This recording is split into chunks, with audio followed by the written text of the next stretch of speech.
may dumating sa atin, Sniper version 2. So yan, ito yung ingay niya, no? So yung tunog nang gagaling dito sa may baba.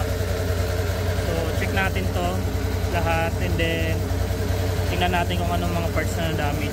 Kasi ang history nito ay pinagawa na daw dati last July, pero bigla daw gumanda yung tunog. So ayan, aray ko. Ayan guys, so lahat na ng parts ng motor ni Bossing nabaklas na natin, no? So in-overhaul natin kasi yung engine bearing niya may tama, no? So punta tayo dito sa may engine bearing. So ito mga engine bearing. So ang case nito dati na daw to napalitan. Pero ang problema kasi doon sa pag-check natin sa may sigunyal puro kalawang, no? So hindi ko alam kung talagang pinalitan o ewan.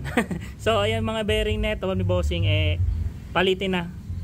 So 70,000 odo, papalit na tayo. And then ito. Yan, lahat yan engine bearing papalitan. Then nakita din natin main cause.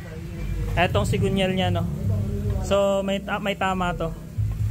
So nung binaklas natin umaalog na to. Hindi ko lang mapakita sa video, pero tumutunog to, no, nung pinupokpok natin.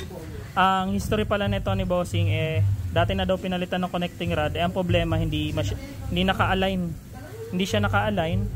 And then kaya tumunog ng gano'n na parang humuhuni yung tunog, no. And then yun, palitan natin ng bagong sigunyal. So isang buong sigunyal na yung palit natin para perfect yung pag-align compare dito sa in-align nga nila pero hindi naman maayos yung pagkagawa. And then isa pang cause, itong cylinder head sobrang daling bunutin o lumuwag na yung pinakalagay ng bearing ng cams. So dito makikita nyo dito sa sa stock pag kahit kamay ko hindi siya pumapasok. So ang hirap nga rin tanggalin pero dito kitang kita natin na ayan, ang luwag-luwag. So ayan ang problema ng kay Bossing, no. So since 70,000 odo na to, i-refresh na natin to, no. Engine refresh, palit tayo ng cylinder head, palit tayo ng sigunyal, and then change oil, change coolant, at tapos ayun, babalik na lang natin. So ito, pinaklas na natin.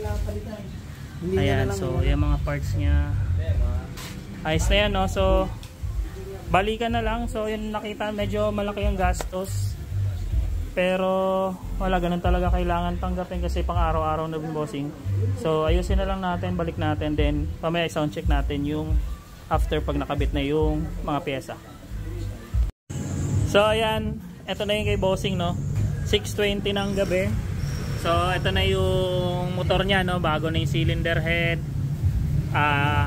Ano pa ba yung sigunyal na, no, nakabit na. So ngayon itetest muna natin, test sound. Sound nga muna dito. Pandarin mo. Pandarin na lang natin. Sound test.